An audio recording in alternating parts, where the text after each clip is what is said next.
욥기 14장 1절에서 6절 한 목소리로 말씀 받습니다. 시작. 여인에게서 태어난 사람은 생애가 짧고 걱정이 가득하며 그는 꽃과 같이 자라나서 시들며 그림자같이 지나가며 머물지 아니하거늘 이와 같은 자를 주께서 눈여겨 보시나이까? 나를 주 앞으로 이끌어서 재판하시나이까? 누가 깨끗한 것을 더러운 것 가운데에서 낼 수 있으리이까? 하나도 없나이다. 그의 날을 정하셨고 그의 달수도 주께 있으므로 그의 규례를 정하여 넘어가지 못하게 하셨사온즉 그에게서 눈을 돌이켜 그가 품꾼같이 그의 날을 마칠 때까지 그를 홀로 있게 하옵소서. 아멘. 오늘 제목은 인생의 모습이라는 제목으로 말씀을 드리겠습니다. 이 설교를 일부 예배 때도 했어요. 일부 예배에 갓난 아이들도 있어요. 어린이 유치원 아이들도 있어요. 걔네들이 무슨 목사님 인생의 모습 제목이 지금 아이들한테 안 어울리는 것 같은데요. 근데요, 나이가 먹든 어리든 간에 빨리 이걸 깨닫는 것이 복이에요. 어리면 어릴수록 더 빨리 깨달아야 돼요. 그래야 내 인생을 정말 가치 있게 하나님께 쓰임 받는 거죠. 오늘 본문은 욥의 기도의 내용이에요. 욥이라는 사람은 굉장히 큰 부자였고요. 엄청난 고난도 당한 사람이었어요. 그러니까 우리가 겪을 수 없는 고난, 우리가 누릴 수 없었던 부도 누려본 사람이에요. 그의 입에서 나오는 기도예요. 그러니까 이건 진리고 또 성경이고 깊이가 있고 하나님께서 욥의 기도를 통해서 우리에게 인생의 모습을 보여주고 있는 거예요. 이건 하나님의 음성이에요. 오늘 이 말씀을 통해서 우리가 살아가고 있는 인생이 과연 무엇인가, 어떻게 살아야 될 것인가 본문을 통해서 하나님의 주시는 말씀을 받기를 바랍니다. 인생의 모습, 첫째, 꽃과 같이 자라나서 그림자같이 지나간다 했습니다. 2절에 보면 그는 꽃과 같이 자라나서 시들며 그림자같이 지나가며 머물지 아니하거늘. 사람은 꽃과 같이 자라서 꽃이 피고 또 시들고 머물고 그리고 사라진다. 이게 인생이다. 이 말씀의 의미는 세상 영광은 다 지나가는 것임을 의미합니다. 세상 영광은 다 지나가는 것이다. 사랑하는 성도 여러분, 이 세상의 영광들은요, 다 꽃과 같이 피었다가 시들었다가 사라지는 게 세상 것들이에요. 1절, 2절 보면 여인에게서 태어난 사람은 생애가 짧고 걱정이 가득하며, 우리는 여인에게서 태어난 사람, 우리 인생은요 짧아요. 주의 날을 나의 주의 앞에 내 인생을 한 뼘 길이만큼 되게 하셨고 그것마저도 주 앞에는 없는 것 같은 것이 인생이라 했어요.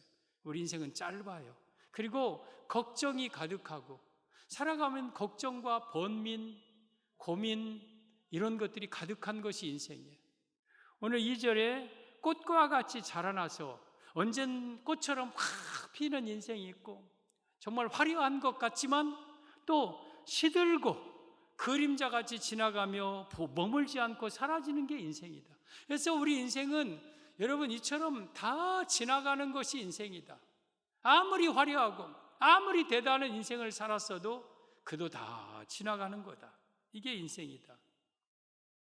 베드로전서 1장 24절에 모든 육체는 풀과 같고 그 모든 영광은 풀의 꽃과 같으니 풀은 마르고 꽃은 떨어지되. 여러분 우리 인생은 풀과 같다고 그랬어요. 그리고 내가 가지고 있는 물질, 내가 가지고 있는 세상 권세 이런 것들은 다 풀의 꽃과 같다. 내 인생이 풀과 사라지듯이 꽃도 추하게 떨어지고 사라지는 게 인생이다. 그래서 우리 인생의 세상의 영광들은 다 지나가는 것이다. 다 사라지는 것이다. 여러분 우리는 언젠가는 이 세상 떠날 날이 있어요. 이 세상을 떠납니다. 열왕기상 2장 1절에 보면 다윗이 이스라엘의 왕입니다. 자기 아들 솔로몬을 불러서 유언을 하는 내용입니다. 다윗이 죽을 날이 임박함에 그의 아들 솔로몬에게 이르되 내가 이제 세상 모든 사람이 가는 길로 가게 되었노니. 세상 모든 사람이 가는 길이 뭐예요? 죽음의 죽음. 다윗이 아무리 화려했어도 이 세상 영광을 가지고 갈 수 없는 거예요. 언젠가는 한 번 우리는 죽게 돼 있어요. 히브리서 9장 27절에 한 번 죽는 것은 사람에게 정해진 것이라 했어요. 어차피 우리는 죽어요. 이 세상 영광도 다 지나가요. 이게 인생이에요. 시편 90편 3절 이하에 보면 주께서 사람을 티끌로 돌아가게 하시고 말씀하시기를 너희 인생들은 돌아가라 하셨사오니 주의 목전에는 천년이 지나간 어제 같으며 밤의 한 순간 같을 뿐이니이다. 사람을 주께서 너 티끌로 돌아가라. 너는 죽는다. 인생은 티끌로 돌아가는 존재예요. 그래서 우리 인생은요 언젠가는 이 세상 떠나는데 하나님의 시간에는 천년이 지나간 어제 같고 밤의 순간 같은 것이 하나님의 시간이다. 인생이 짧다는 거예요. 언젠가는 죽는다는 뜻이에요. 또 5절 주께서 그들을 홍수처럼 쓸어가시나이다. 그들은 잠깐 자는 것 같으며 아침에 돋는 풀 같으니이다. 대단한 풀과 무성에도 홍수가 휙 지나가면 다 사라지는 것이 인생이다. 풀은 아침에 꽃이 피어 자라다가 저녁에는 시든다. 우리 인생이 대단한 꽃이 피는 인생과 같은 때가 있지만 시들어버리고 사라지고 떨어지는 때가 있다. 인생의 세상의 모든 것들은 다 허무하고 다 사라질 것들이다. 여러분, 솔로몬 이 세상에 이 가장 화려한 인생을 살아온 사람을 한 사람 꼽으라면 버핏도 아니고 또 다른 어떤 그런 부자도 아니고 솔로몬이에요. 솔로몬. 다른 사람은 물질만 가졌지만 솔로몬은 왕이었죠. 그리고 모든 권세, 명예, 또한 물질, 부귀, 영화, 지혜 다 가진 사람이에요. 솔로몬은 모든 것을 다 누린 다윗의 아들, 이스라엘의 3대 왕, 40년 동안 이스라엘을 통치하면서 부귀, 영화를 누렸던 사람이 솔로몬이에요. 그러면 그 솔로몬의 입에서 나오는 말은 의미가 있다는 거예요. 솔로몬이 통해서 하나님이 기록한 성경이 전도서인데 전도서 2장에 오면 솔로몬이 그렇게 말합니다. 나 솔로몬은 사업을 크게 했고 또한 포도원과 과원도 심었고 양떼와 소떼도 많이 있고 또한 내가 집도 짓고 왕궁도 짓고 또 노비도 많이 두었고 또 은금도 많이 쌓아놓았고 보배도 많고 처첩도 내가 많이 누려봤고 내가 내 눈에 원하는 것은 다 해봤다. 이 세상의 모든 거 나 다 해본 사람이다. 다 모든 거 누려봤다. 그러면 결론이 뭡니까? 그러면서 솔로몬이 전도서 2장 11절에 이렇게 말합니다. 보면 그 후에 내가 생각해 본 적, 내가 모든 것을 누려보고 생각해 본 적, 내 손으로 하는 모든 일과 내가 수고한 모든 것이 다 헛되어 바람을 잡는 것이며 해 아래서 무익한 것이로다. 내가 한 모든 일들이 헛되어서 바람 잡는 것이고 내가 무익한 일을 해왔구나. 이걸 지금 고백하는 거예요. 우리 전도서 1장 2절에 오면 전도자가 이르되 헛되고 헛되며 헛되고 헛되니 모든 것이 헛되도다. 사람의 수고가 해 아래서 바람을 잡는 것과 같구나. 헛되고 헛되고 헛되고 헛되고 이 세상의 모든 것이 다 헛되고 헛되도다 헛되도다 헛되도다 헛되도다. 그러면 인생이 정말 이렇게 헛된 것이냐? 그럼 살 의미가 뭐예요? 이렇게 염세주의에 빠져서 비관하고 살 것이냐? 예수님 없는 인생은 헛된 거예요. 예수님 없는 수고는 해 아래서 바람을 잡는 것과 같아요. 바람 아무리 잡아보려 해도 잡히지 않듯이 세상의 영광은 아무리 누려봐도 손으로 바람을 잡는 것과 같이 허무한 것이 인생이에요. 그러면 이 전도자 솔로몬이 깨닫고 하시는 말씀이 있어요. 전도서 12장 13절 보면 일의 결국을 다 들었으니 하나님을 경외하고 그의 명령들을 지킬지어다. 이것이 모든 사람의 본분이다.